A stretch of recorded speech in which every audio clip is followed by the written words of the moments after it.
just a couple of y'all. What did we talk about last week? Does anyone remember?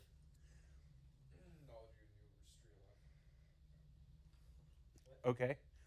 Uh, See and take. okay. All right. That's something we talked about.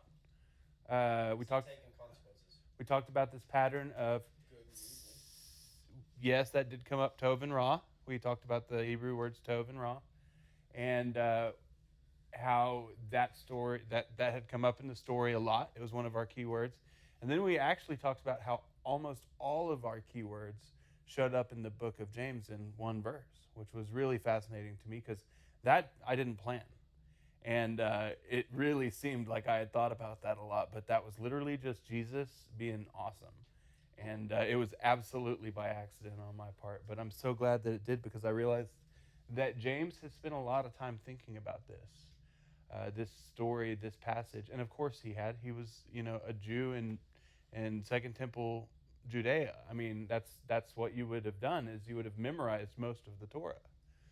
And so I thought that was really neat. But we did talk about this pattern of see, desire, take, hide, consequence. And we talked about how that's going to become a theme and that's going to become a clear pattern. And so we're going to get back into that. But first, I wanted to kind of revisit some of the consequences because that's going to be important for this week. So first thing, this is called the proto-evangelion, which is in Christian thinking, this is the first prophecy. And it happens way back in Genesis 3:15. And it's the promise that there would be this war that takes place between the woman and her offspring and the offspring of the serpent. And at this point in the story, we don't know who the serpent is. We just know we don't really like that guy, and he wreaked some havoc in God's creation. And there's this promise that he shall bruise your head and you shall bruise his heel. Some translations say crush. And so this is often seen as the first prophecy about Jesus being the seed of the woman. And in a lot of translations, it's interesting that they didn't do it. I mean, I guess I can appreciate it. But between your seed and her seed is really the word that's there. And so if you think about that logically, woman doesn't have seed. It's man that has seed.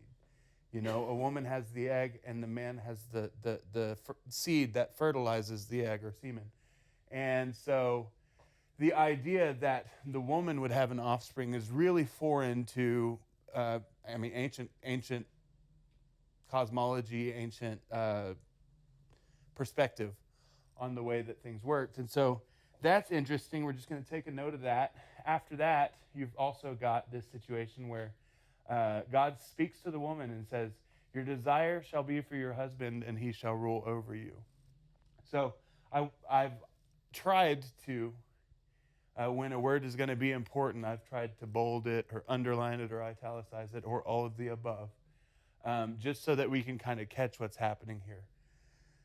So next we've got this line to Adam. It says, cursed is the ground because of you. In pain you shall eat of it all the days of your life. Thorns and thistles it shall bring forth for you. For you are dust, and dust you shall return. So there's a lot of stuff going on here. But the idea is that where man had previously found purpose and identity, now he was going to find a lot of heartache.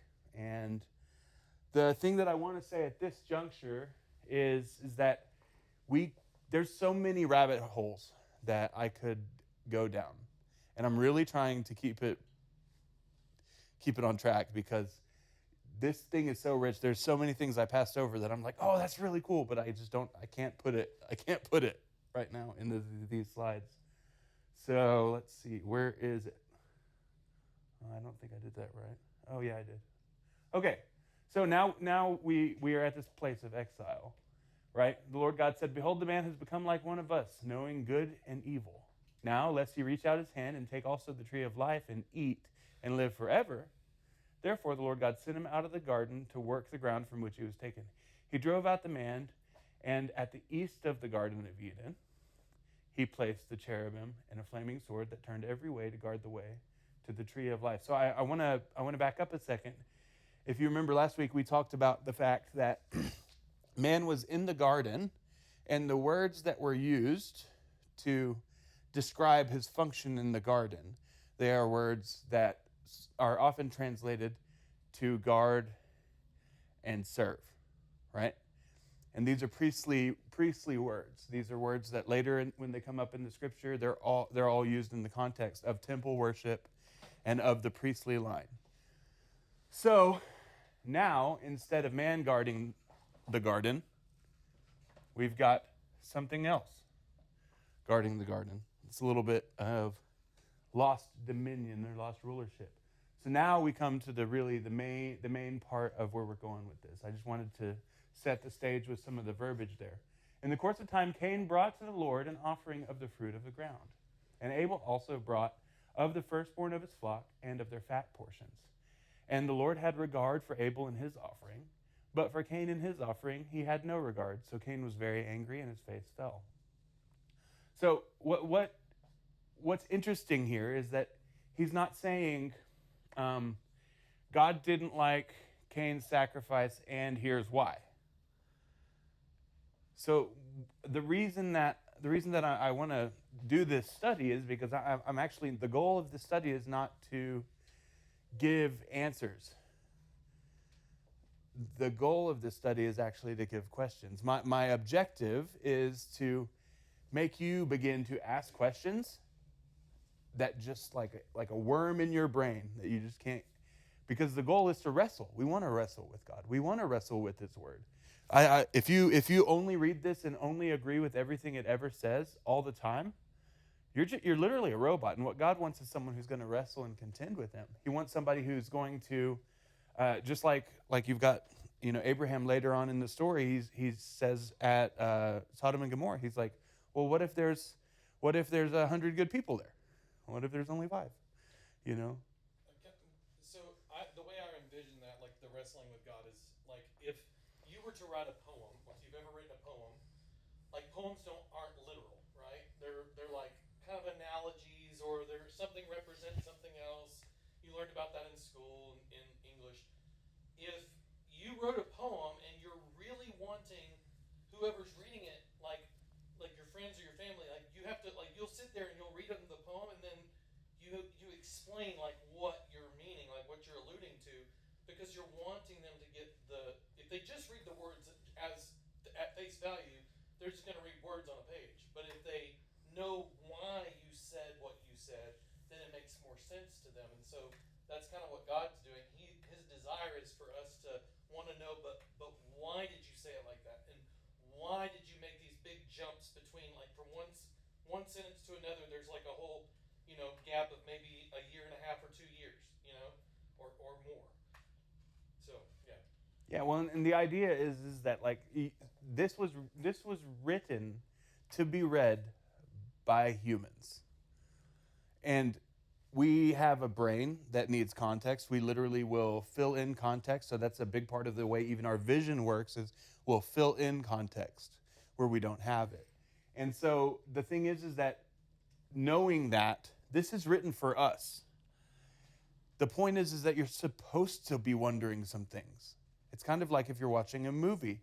If everything that happens in the movie is always explained before it happens, you wouldn't even watch it. Because there's got to be tension, there's got to be resolution. All of those things are important to us. That's why we like entertainment. And so some of this stuff I'm not going to answer at all. Some of the stuff I'm not going to touch at all. I'm going to leave it hanging. That's obvious. Another one, just so you know it's coming, is we are not talking about Cain's wife at all.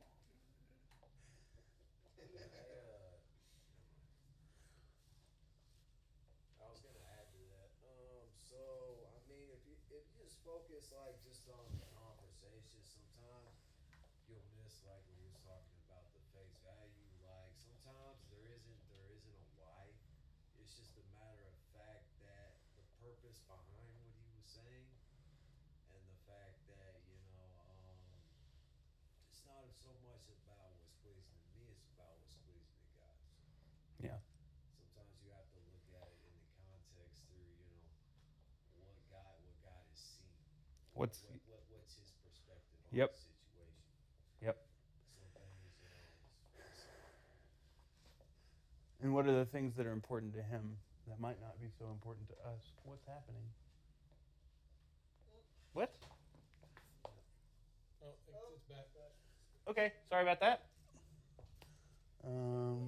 X that out, and go right here. Okay, we're back.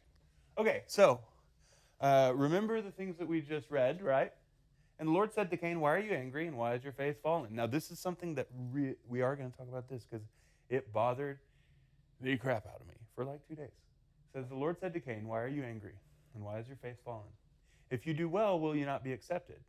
And if you do not do well, sin is crouching at the door. Its desire is for you, and you must rule over it." Can y'all think of a time recently when we saw these words? When was it? No. Well, yes, but I'm talking about in this study. In this study. I'll go back to it. Like as of today is the first slide. Adam's going to rule over his wife. This is her desire will be for her husband, and he shall rule over you. Right. Interesting, right? So then the question is like, okay, so is God relating sin to a wife? Right? Yes.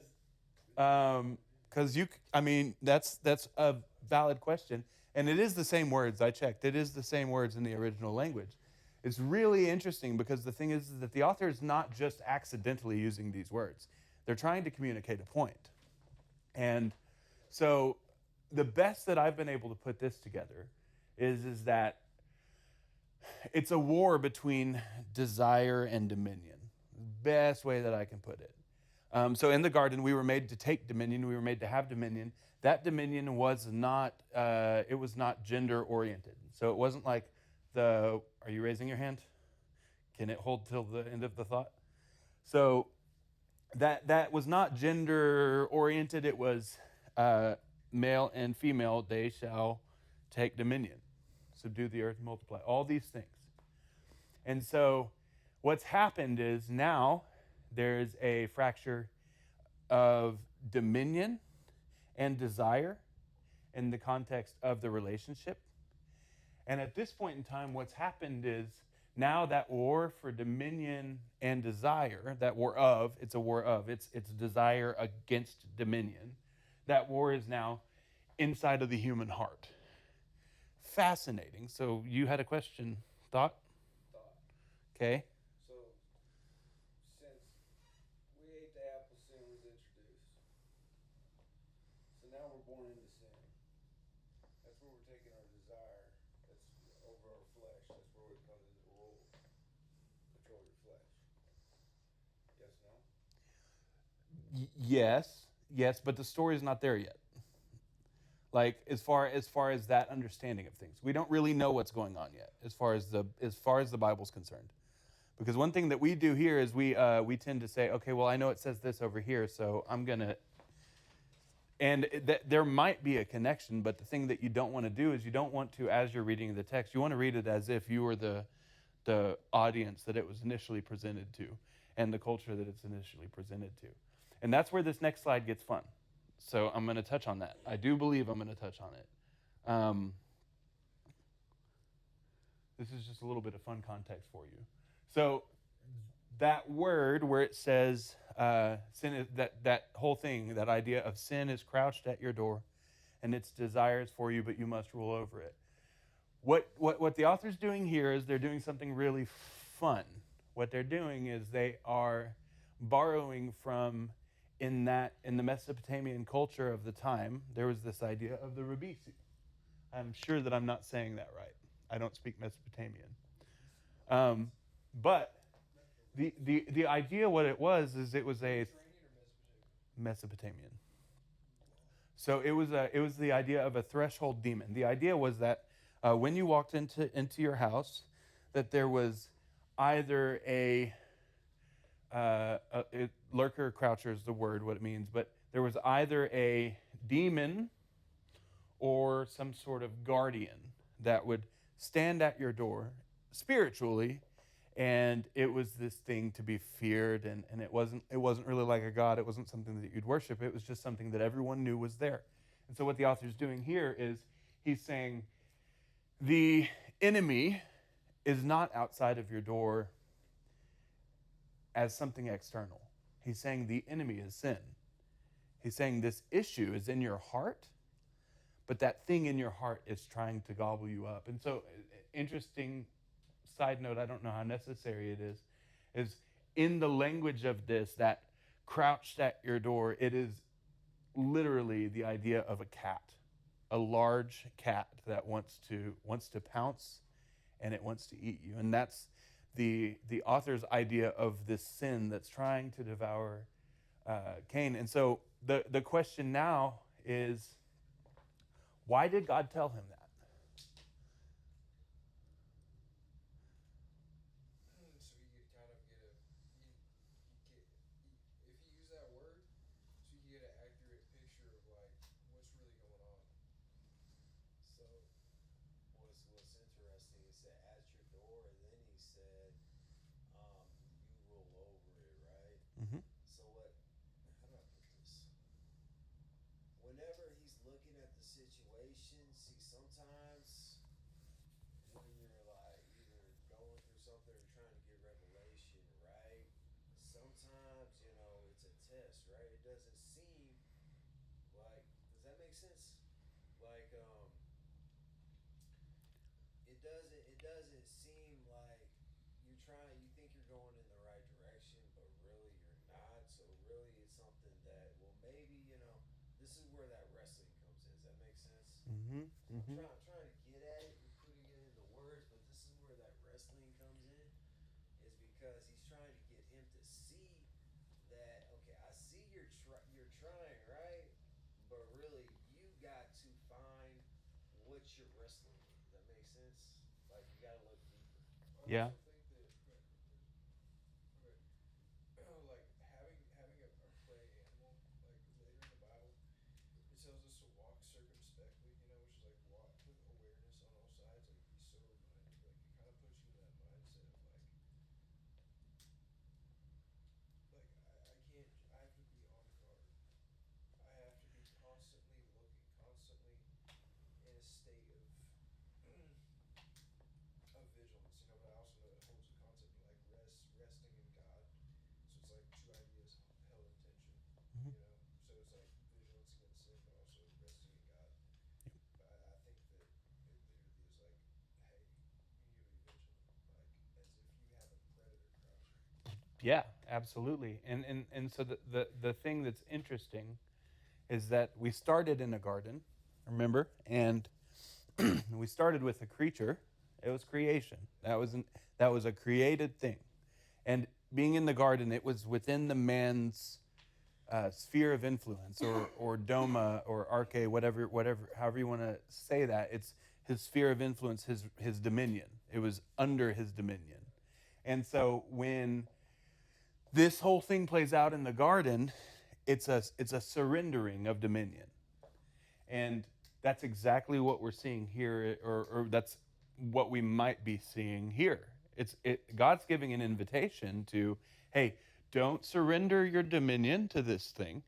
Instead, do good. And I also want to point out another thing that's going on here, if y'all didn't recognize that yet, is Cain saw that the Lord had given the blessing to his brother.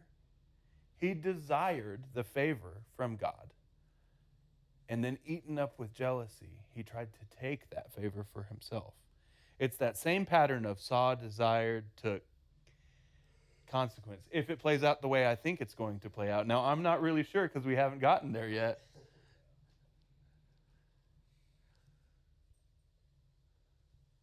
So I brought this back up just because this is more of him meditating on that thing.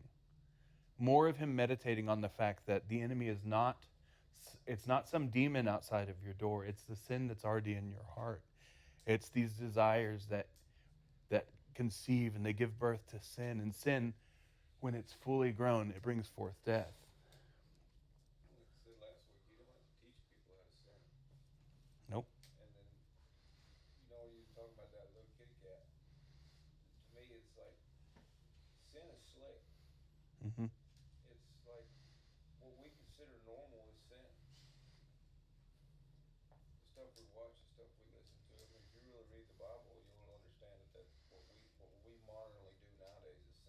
Mm-hmm.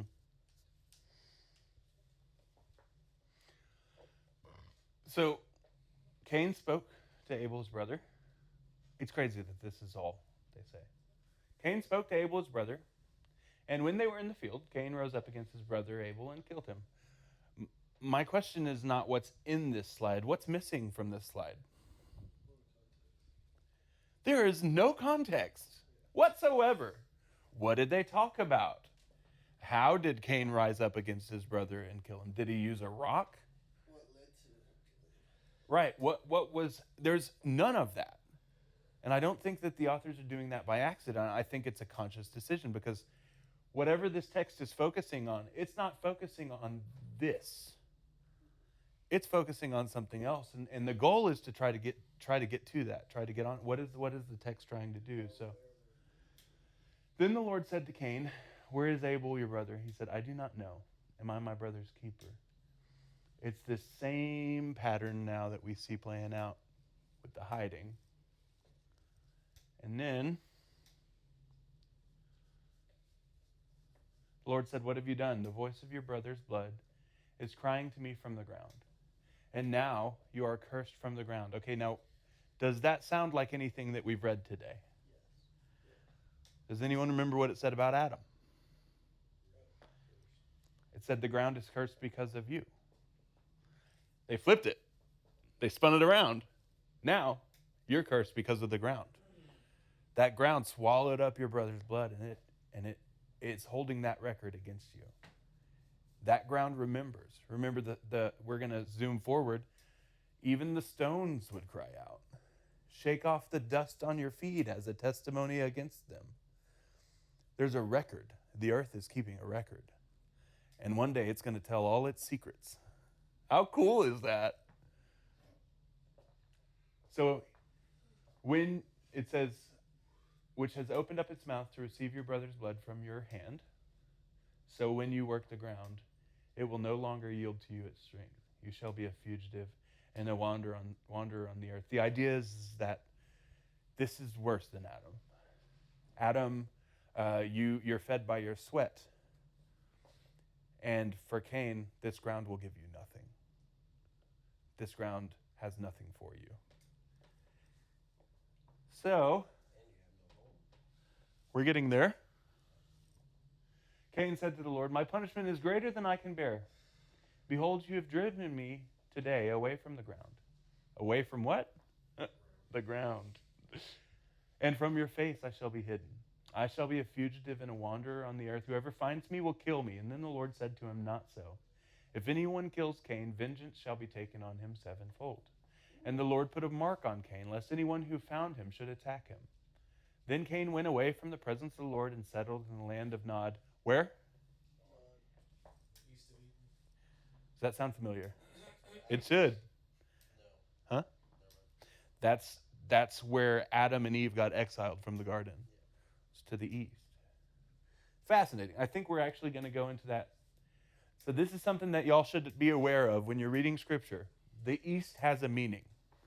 The east always relates to something. It relates to judgment, exile, captivity, and scattering.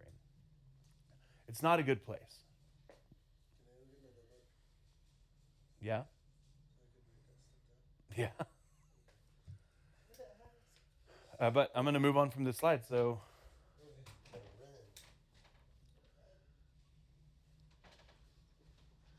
Cain knew his wife, and she conceived and bore Enoch. And when he built a city, I'm not going to continue the verse because we've officially stepped into the realm of the begots. So-and-so begot so-and-so. And these are the places that we always skip over, right? It's like, we know that people have kids, and that's how we get where we're going. But this is one of those instances where the author is not just telling you who's the father of who. The author is telling you of how the story progresses. So first thing we've got the first city. This is progress, guys. This is progress. Who's responsible for the progress? Cain's son, Enoch. Or Cain, depending on how you read the text. And so already we've got this idea of technological advancement that's coming in. Now, Here's something interesting. What's the purpose of a city? To live in, shelter, walls. Okay, you're right on the money with walls. Anybody else? Protection. Protection. There's safety in the idea of a city. You've got walls. You've got community. You're able to each look out for each other's needs. We're banded together. It's us versus them. It's this whole idea of safety and protection. After that, we've got an instance where, for the first time in recorded history, somebody takes two wives.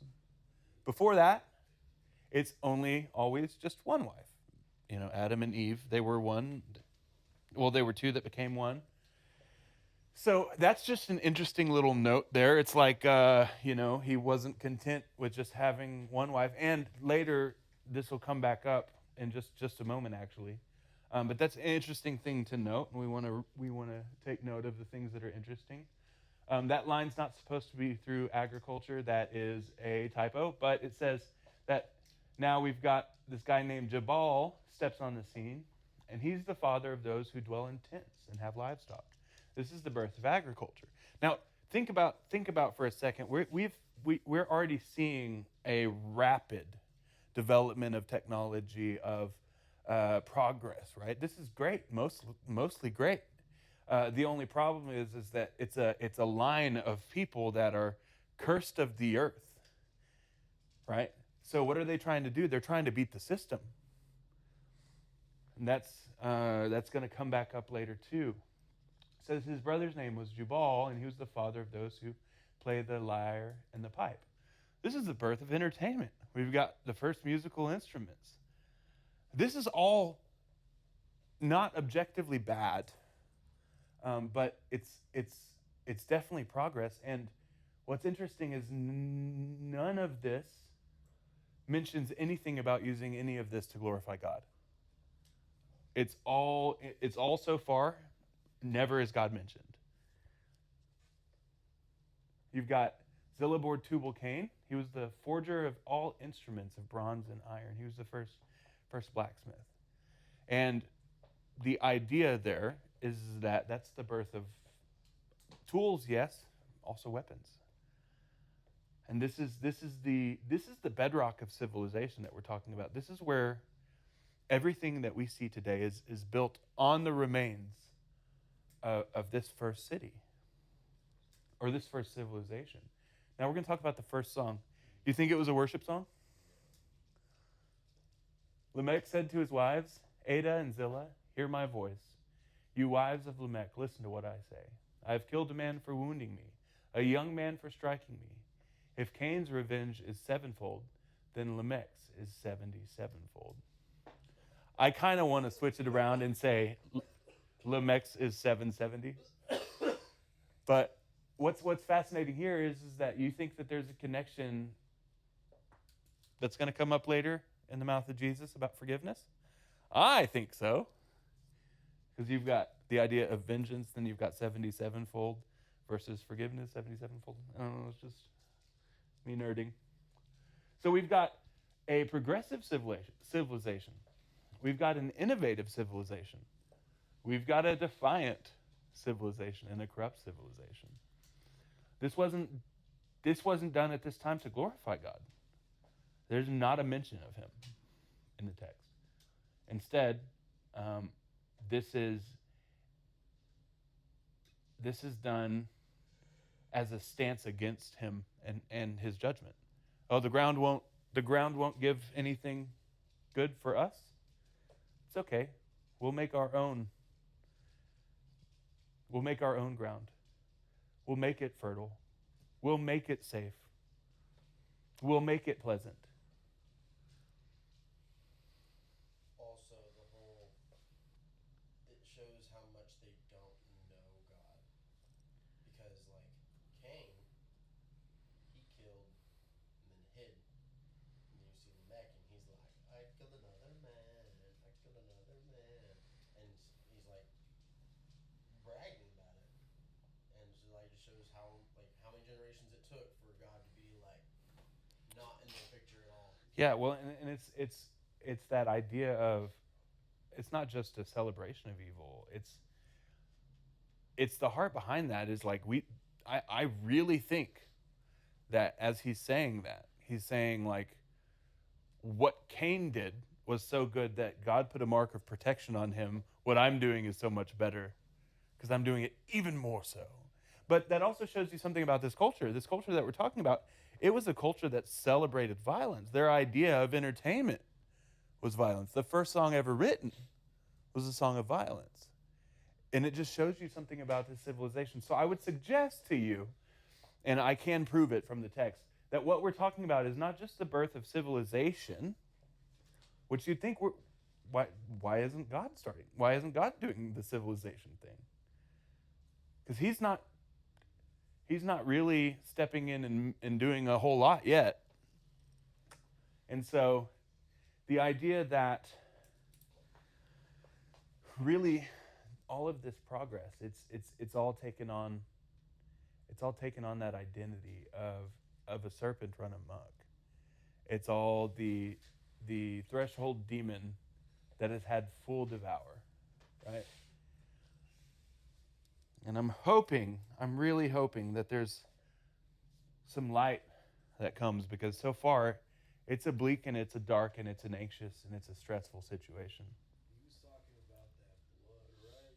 He was talking about that bragging. What's interesting about that is the blood gives life, right? Mm-hmm. And you go back to Jesus, what did they say? Let his blood be on us and on our children. Mm-hmm. That's a good point. Yep, and the blood has a testimony.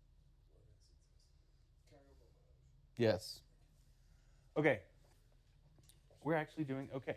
So, not super great, but we're doing okay. Seth was also born a son, and his name was called Enosh.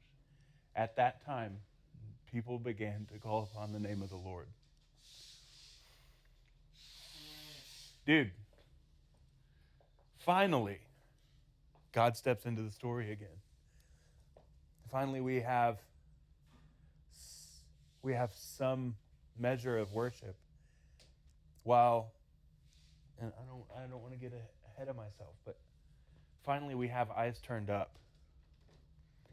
We have somebody looking to God's hand and to God's definition of wisdom, because that's what we're talking about. We're talking about, do I rely on the way that seems right to a man, or do I go the way of Eden, which is the way of trusting and relationship and fellowship, versus the opposite road? Really, it seems more progressive. It seems, on the outside looking in, it seems like you get further along if you go down that road. And if you pay attention, this is a consistent theme. Why do the evil succeed and the righteous perish? This is a constant theme throughout Scripture, and it starts right here. The reason is because the devil ain't after you. You're doing his dirty work. Yep.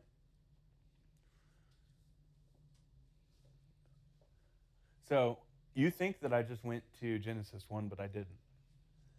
When God created man, he made him in the likeness of God. This is Genesis 5, verse 1. And there's something sneaky going on, because by the time you get to Genesis 5, verse 3, it says, when Adam had lived 130 years, he fathered his son. In whose likeness? Do you think that's a great likeness? Neither do the authors of the New Testament. So we're going to skip down the line a little bit in the genealogy. It says, when Lamech had lived 182 years, he fathered a son and called his name Noah, saying, out of the ground that the Lord has cursed, this one shall bring us relief from our work and from the painful toil of our hands. What's really interesting is that Noah means rest, but the justification for the name doesn't contain the word Noah or rest anywhere. Instead, it relates it to the idea of relief. It's just a little bit of a, tidbit there. I don't have an answer. I only have a question. When man began to multiply on the face of the earth, And daughters were born to them. The sons of God saw that the daughters of men were attractive, and they took as their wives any they chose. The Nephilim were on the earth in those days, and also afterward, when the sons of God came in to the daughters of men, and they bore children to them. These were the mighty men who were of old, the men of renown.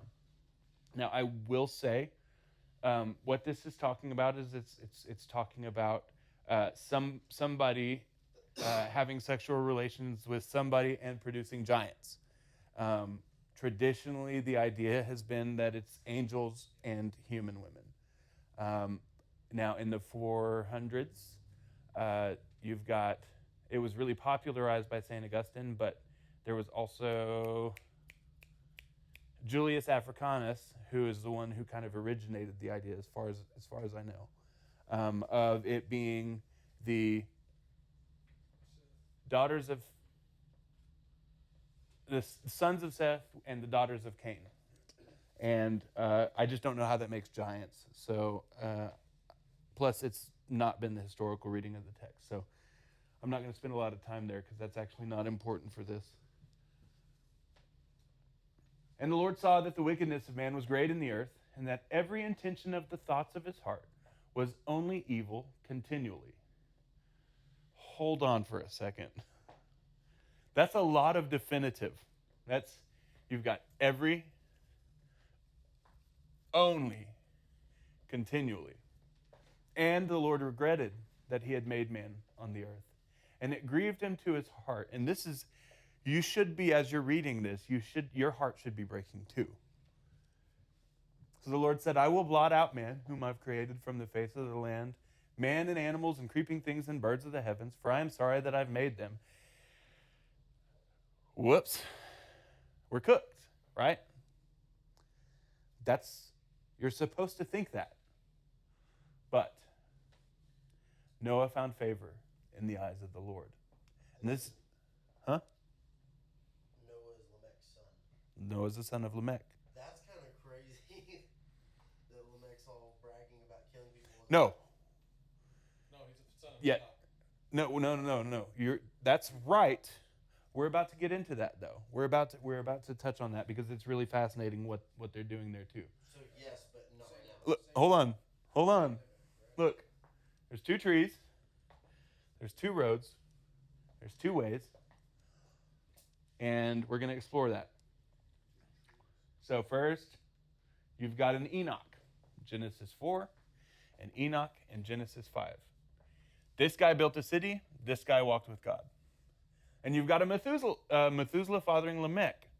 This guy was the father of polygamy and vengeance songs.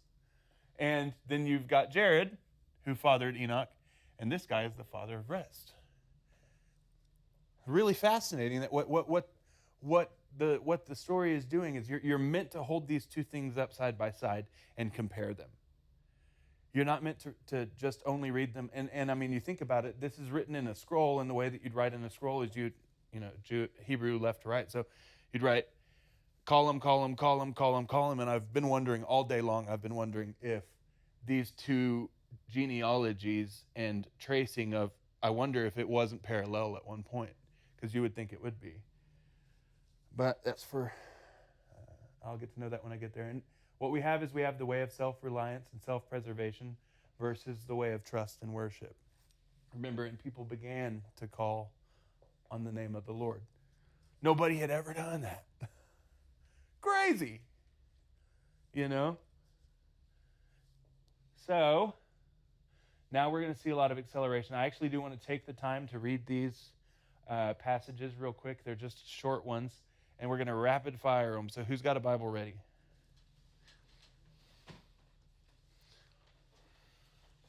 You're open for... Oh, that's not a Bible. Okay. We'll start here then. You've got it up. So you'll do 4:23 and 25? Or through 25? Yep, so on and so forth. Matthew, where's your Bible?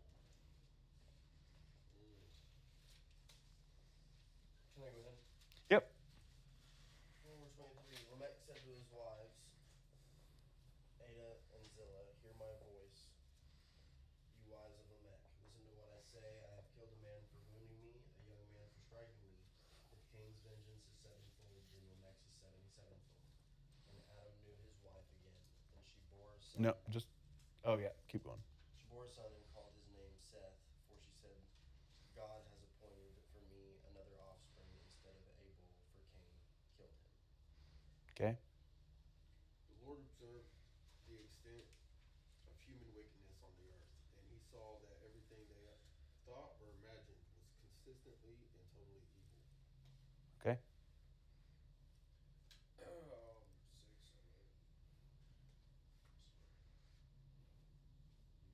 Yeah. All right, so now God saw that the earth had become corrupt and was full of violence. God observed all this corruption in the world, for everyone on earth was corrupt. So God said to Noah, I have decided to destroy all living creatures, for they have filled the earth with violence. Yes, I will wipe them out, all out, along with the earth. So, I don't know if y'all heard what I heard, but what I heard was violence. Violence.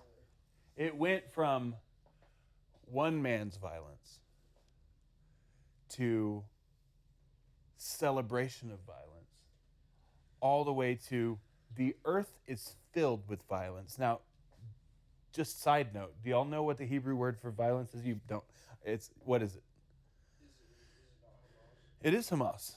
It absolutely is Hamas. Fascinating, right? So, no. So think about that for a second. There's literally a group of people today that identify with the name violence. And that's actually important later when you're reading in the prophets and it talks about a people called violence. It's literally, the Hebrew is a people called Hamas. Huh? They are Islamic, yes. He's talking about violence, right? So whenever he was like bragging about violence came to him, right? That's that correlation between wrestling and you wrestling with it, and it wrestling with you. Mm-hmm. That's that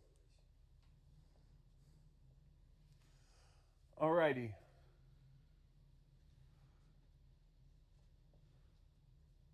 So, what I've done is I've got a snapshot of two related passages. So one, this is God in bringing the flood, said, the Lord saw that the wickedness of man was great in the earth, and that every intention of the thoughts of his heart was only evil continually.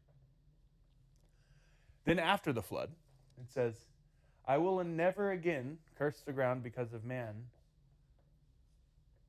for the intention of man's heart is evil from his youth. That's after the flood. So if God flooded the earth for a reason, and after the flood, we still find this idea that the intention of man's heart is evil, what was the reason for the flood? Wipe out the sons of God. Okay. Not sons of God, the sons of the Nephilim. The seed war. So the idea is that while the flood was effective in what it did, it was absolutely a reset. It didn't actually deal with the core problem. It didn't deal with the core issue. I've been thinking about this a lot this afternoon. We've still got a problem, is really what I'm trying to say here. So now we're off the boat. I know I skipped over everyone knows the Noah Ark story, or if you don't, then you can read it. You've got a Bible, unless you're Matt. But it says that Noah gets off the ark, and he began to be a man of the soil. This is interesting. And he planted a vineyard. So let me ask you this. What is a vineyard? Huh? Okay, but like if you had to label it as a type of thing, what would you label it as? Okay. It's something between a garden and agriculture. It's kind of a hybridization. Okay, so he drank of the wine and became drunk. He partook of the fruit of the vine and became drunk and lay uncovered in his tent. And Ham, the father of Canaan, saw the nakedness of his father and told his two brothers outside. Again, this is one of those things where we're not about to focus on what some of you want to focus on right now. When Noah woke from his wine, I love that phrasing, and knew what his youngest son had done to him, he said, "Cursed be Canaan." Okay, let's back up for a second. What is the name of the son who just did this? Does anyone know? Okay, and so who's cursed? Ham's son. Weird. We can go down the route. We're not doing it. A servant of servants shall he be to his brothers. And he also said, I don't know why that's capitalized. He also said, "Blessed be the Lord, the God of Shem, and let Canaan be a servant. May God enlarge Japheth, and let him dwell in the tents of Shem, and let Canaan be a servant." I want to back up on something because I don't know if I made it clear enough. We'll come back here. But you still see two roads. Two roads. And I want to say that each time you see a branch come off of this road into the way of Cain, or into the way of sin, of Adam, and away from the way of Eden, every time that you see that, you should know that story's not over. And this story's not over either. But before we get too far away from it, did anyone realize that a man stepped off of a boat and out of what had been a watery chaos and planted a garden? He took the fruit of the garden. He wound up naked and ashamed. Does that sound familiar to anyone? It's opposite of, well, I mean, he saw it coming. It's a new Eden. It's Eden 2.0. The same thing happened again. It is heartbreaking that we are right back here where we started. And it's like, if I was Yahweh, I would be heartbroken. I would be absolutely befuddled. I don't know if he would use that word, but that's how I would say it. I would be befuddled. So there we go.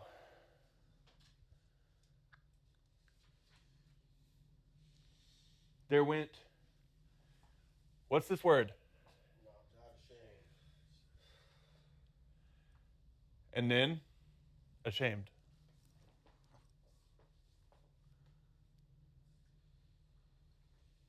Let's look at this. God blessed Noah and his sons and said what? Sound Same thing as sound familiar? It's supposed to. It's supposed to. You're supposed to say, "I've heard this before." Now this is fascinating and heartbreaking again. It says, God saying to Noah, he said, "The fear of you and the dread of you shall be upon every beast of the earth, and every bird of the heavens, and upon everything that creeps on the ground, and all of the fish of the sea. Into your hand they are delivered." What? "Every moving thing that lives shall be food for you. As I gave you the green plants, I now give you everything. But you shall not eat flesh with its life, that is its blood. And for your lifeblood, I will require a reckoning. From every beast, I will require it. And from man, from his fellow man, I will require a reckoning for the life of man. Whoever sheds the blood of man, by man shall his blood be shed. For God made man in his own image." Now, this is a radical idea. This is a radical thought. That everybody has value because everybody was made to be the imager of God. This is the reason that slaves are free today. And I'm not saying anything about that other than the fact that this verse is the verse that ended slavery. And the other thing that's interesting to me is that this is different than what we saw in Eden after the fall. This is definitely different than what we saw in Eden when man was made there. He was not made to be dread. He was not made to be fear to every living thing. And he was not made to take life in the garden. This is a new concept too. And you can see this degradation of creation. You can see entropy is moving quick and it is breaking down. Things are breaking down. And you're supposed to say, how is this going to get better? I don't know if it can. You're really supposed to be there. Now, the whole earth had one language and the same words. And as people migrated from the where? There's that place again. They found a plain in the land of Shinar and settled there. Okay. Who went to the east? Bad people. When? Who specifically? Cain. Okay. But as far as people that we know of in the story that migrated to the east, you've got Cain. You've got the civilization of Cain. And so now, you've got the civilization of Cain, cursed of the ground, and they found a plain in the land of Shinar and settled there. So, let's see what they did. They said to one another, "Come, let us make bricks and burn them thoroughly." So this is another example of technology. This is another example of progress. Before this, people used, mud and rocks. And so now what we have is we have bricks and burn them thoroughly, well-baked bricks, and they had brick for stone and bitumen for mortar. So here's what's fascinating about that. This isn't just, it's not like they just were like, hey, we don't have any mortar, we're going to use bitumen. What that is that's a type of naturally occurring asphalt, and it's a waterproofing agent. We just came out of the flood. We're going to build a tire with thoroughly baked bricks, and we're going to make it waterproof, and we're going to make it really tall.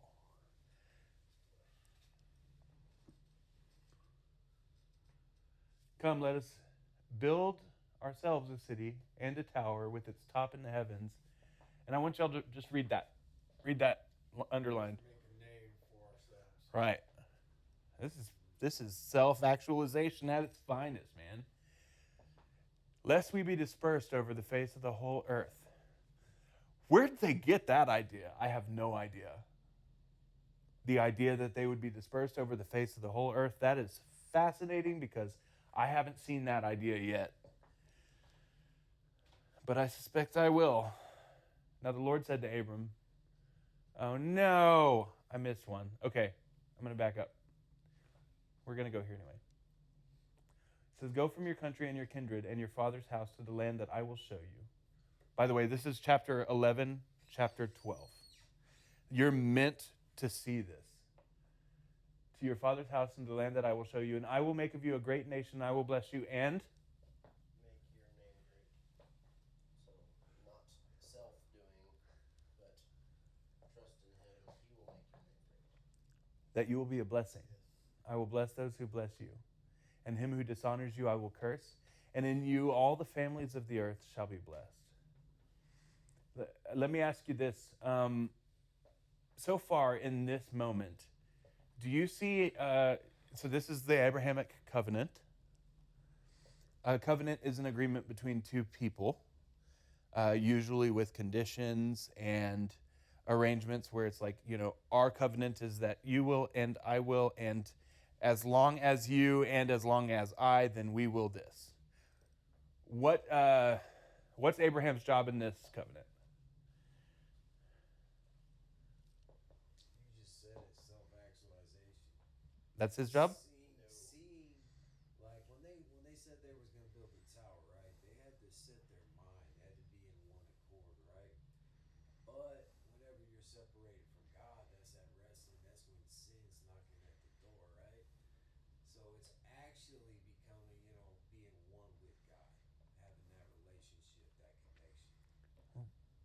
Okay. He was only told to go, Mm-hmm. leave. There, To the land that he will show. I think I do get what you're saying.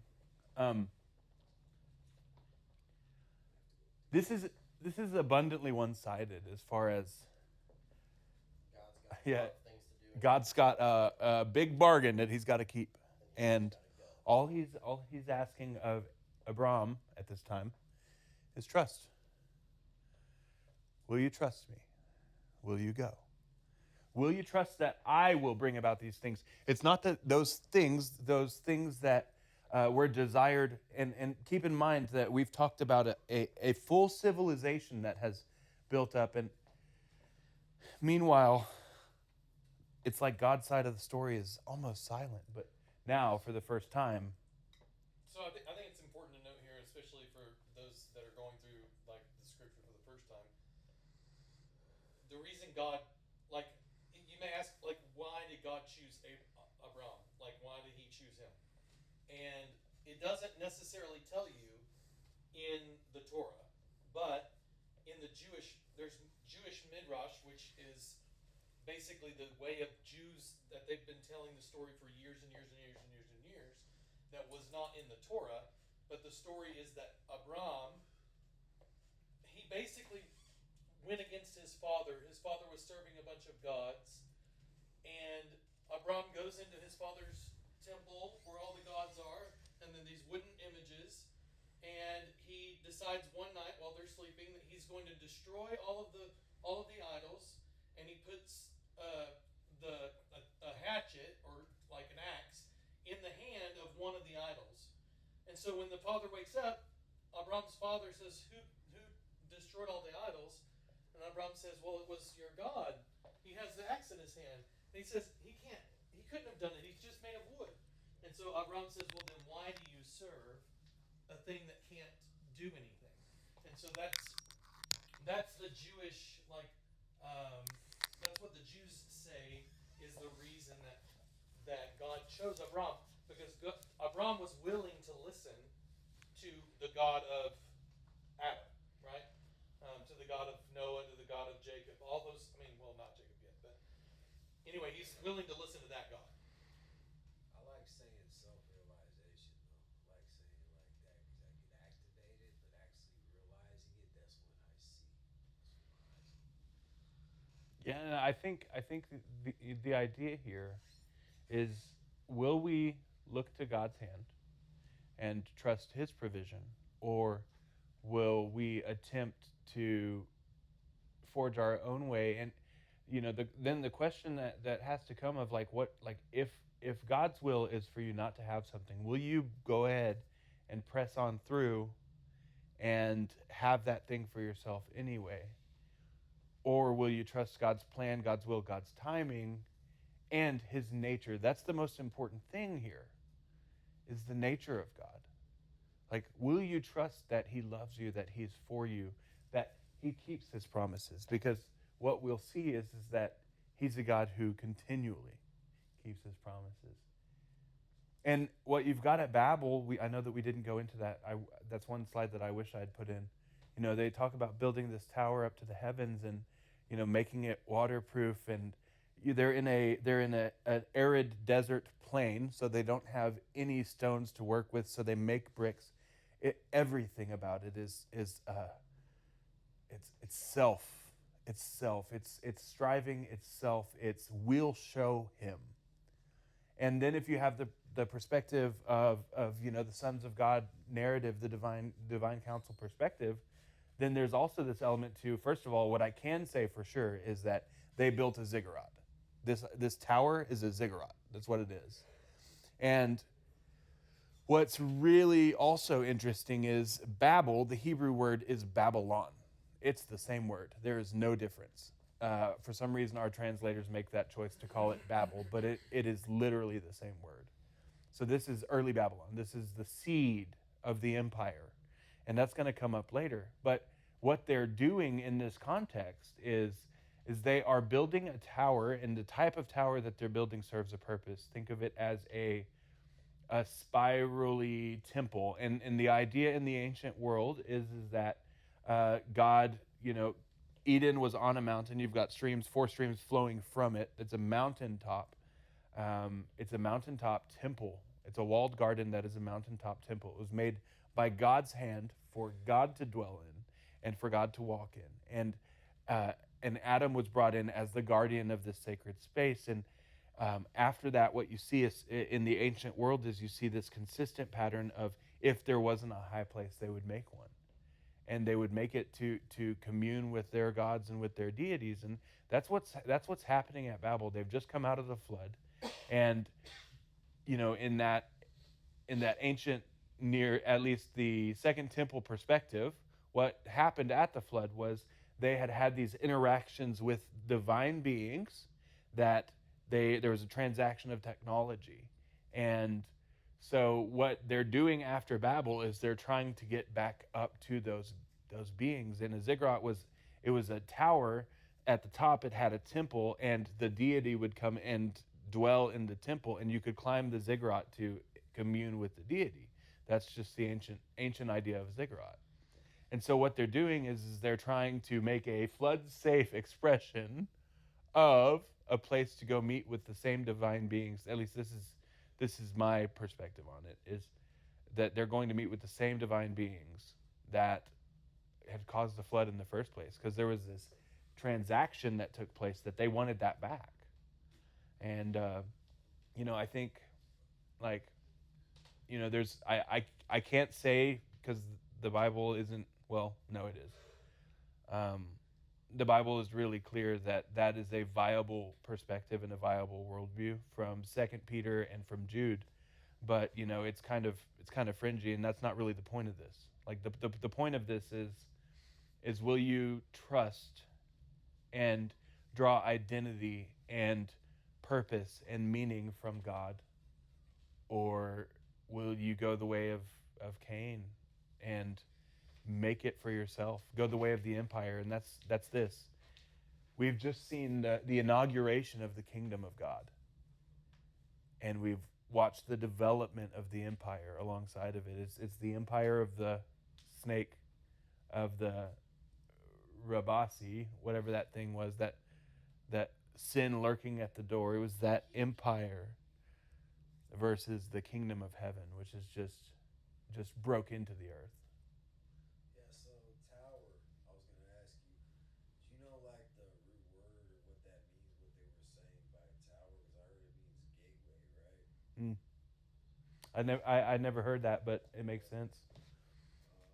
Like the root word, and that's why I was asking you, what does that mean to you when they say tower and stuff Yeah. like that, and actually connection? Yeah, yeah. Well, it was definitely a ziggurat, and that what I just described is definitely the function of the ziggurat. That I can't say.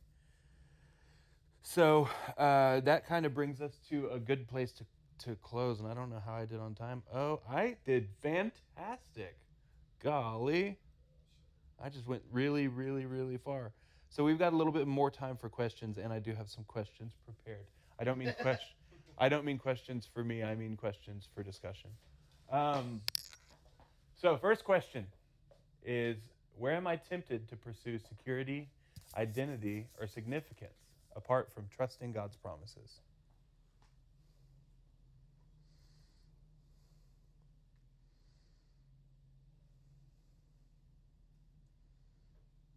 I used to be tempted. I mean, I still I struggle with it a little bit, but like finances. And during my phase 2 workbook, it was like, what's one thing you want to like write a verse into it. I wrote the one that's like, do not lust for money, and I wrote that out. Like, I want to be better like this and be content with what I have. And then like whenever it's like, what's the outcome of it? And I was like, next week I got a raise. And it was kind of cool. You're trying to make like fear of man, really. Worrying about how other people see me. And yeah, that's it's disobedience, really. It's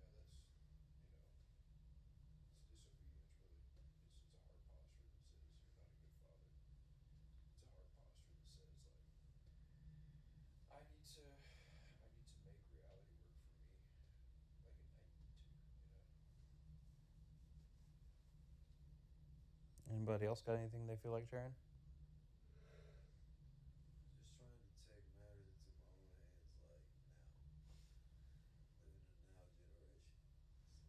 I mean, there's so many things, like family, I was gonna say, stuff, like, and there's like, and so many times, over and over again, just in like the short few months I've been here, and just trusting, and then like all these things like being added unto me, and like I go back to Starlight, and like first thing I was like, huh, it was when Bear was like, well, it says in the Bible, you seek first the kingdom, all these things will be added to you. I remember I quoted that to my dad when I told him I was coming here, but like, no lie, like Mine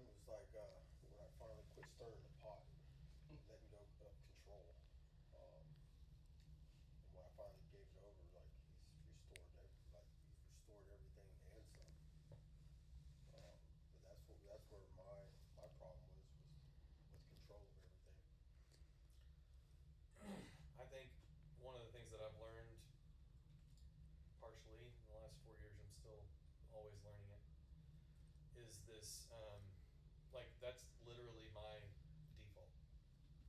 Like I don't have the ability to do anything but find identity, significance, and pursue security outside of God. Like that's my ability is like it's ingrained in my DNA. It's like I will pursue apart from God without his intervention. And like even like when we lean on the Lord, like I still in leaning on the Lord and these things being added, even in that, there's still a desire to pursue security, identity, and significance apart from the Lord. Like it's just like it's always there. There's this yeah. Makes you have Apart to from like the Lord. do a double take. Yeah. It's like, oh no. I don't know where this got me last time. I'm just gonna wait and pray. Yeah.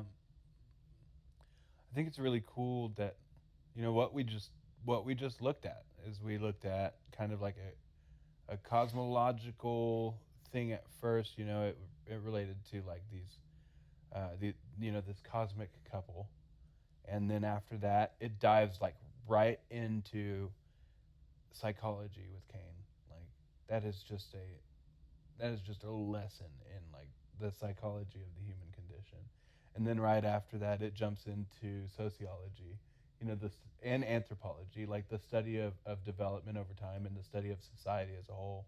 Like it's just really cool. I just never thought about the way that like the Bible will just be jumping from topic to topic to topic, and yet what it does is it's got like this cohesive flow where it's not disconnected stories. It's everything's on purpose. Intertextuality. Yeah. So this next question is equally prying and frustrating. Am I building my own name, or am I learning to call upon the name of the Lord?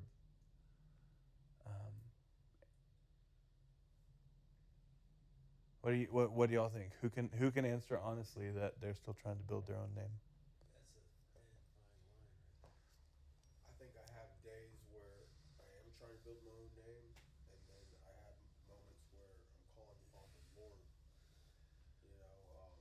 I think I kind of struggle back and forth with it, honestly. I say I'm doing more of the first one though. Yeah, like whenever the part about Cain, whenever he was like, I got kind of a little convicted. Um, whenever he saw that Abel like got his regard, but he didn't. I was like, man, I would have done the same thing. Like, I'm not killing him. Maybe if I was in it, but like, I'm just saying like my competitiveness in me and like how much I don't like losing. And like I was like, man, that's kind of but like definitely something I'm trying to figure out or not be so. Yeah. Sometimes God's not preparing. He's preparing you for what he's doing in your life. It's not so much he's preparing everything for what's in your life. He's preparing you, right? So whenever I'm trying to build my own name, sometimes that's a real fine line to think that I'm really doing God's will when really I could be doing my own will in the Yeah. mind instead of wrestling. It's wrestling with me. That Yep. makes sense. It goes back to that idea last week of, will we choose to define Tov and Ra for ourselves, or will we choose to rely on God's idea of what good is and God's idea of what evil is? Uh, will we surrender our right to autonomy, to live life on our own terms in our own way, or will we come and that's what it is to call on the name of the Lord, is to come to him and say, how would you have me live? Who would you have me be? Like, I know what I want. I know what's within me. I know that I have this propensity to make only this self-seeking and self-serving,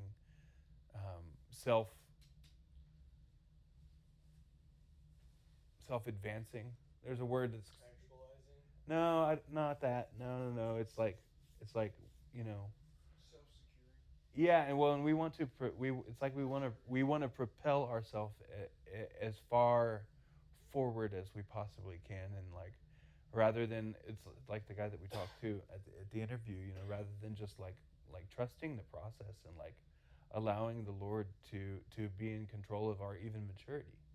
You know, sometimes we want to be more mature than we are. And it's almost, at least for me, um, like it's like unlearning stuff. And like I think back to it, I'm like, man, I've learned like a lot of like this whole self actualization or like self stuff like from my dad. Mm-hmm. Like oh, you need to make something of yourself, It's the American way. and like you got to make something of yourself. You got to do this. You got to do that. You got to build yourself up. And oh nay nay, Yeah. I shall let him build me up. Yep. If the Lord's build, unless the Lord builds the house, the workers labor in vain. What's interesting, elaborating on what he said, taking that control. If I let that control go, I realize that's not really me, and then I see God in me. Just be like, You know, that's what you interesting. just said, those who labor, like, unless the Lord builds a house, those who labor, labor in vain. Like, today, this morning, I like, all day long, I have been battling. Like, I just felt like the Lord told me to, like, not work today. Like, just be. Like, and I couldn't even bring myself to do it. I felt so guilty, and I felt like, I was like, but I have so much, there's so much to be done. And it just, I couldn't find the motivation at all to do anything. And I just felt like the Lord just kept like, no, just sit. Literally, just sit today. Like, and I got a text message from Art Leonard this morning asking about, do we have any, anybody for the beds? And immediately my brain wants to go into, I'm responsible. I've got to take it on. I've got to go find people. It's all that. And I shut it down immediately, and I said, no. Like, that is God's job. He will do it in his time. And like, within a couple of hours, we had 3 applications. Like, that never happened. 3 applications in one day has literally never happened. Like, it's never happened.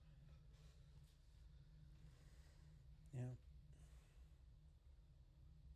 It's hard to trust the Lord, though. It's funny though. Like the breakthrough always comes as soon as we surrender control. As soon as we surrender our right to, well, that's our right to understand, you know, and our right to. It's so funny that um, the way to most walk in dominion is through surrender, and that's fascinating. So, well, I appreciate all of y'all bearing with me. 127. I've been extremely excited about this, and I think it was really cool. So, appreciate that. Yeah, man. We Yes, sir. appreciate you. Thanks for taking the time. Logan, will you pray for us? Yeah. Heavenly Father, thank you for allowing us all to come here and go down all the endless rabbit trails that is your word, and help what we read today to absorb into our being, and just to help us live by it every day, and just carry it out with us, and just try and become more and more like you each and every day. Please give us all the strength to learn how to call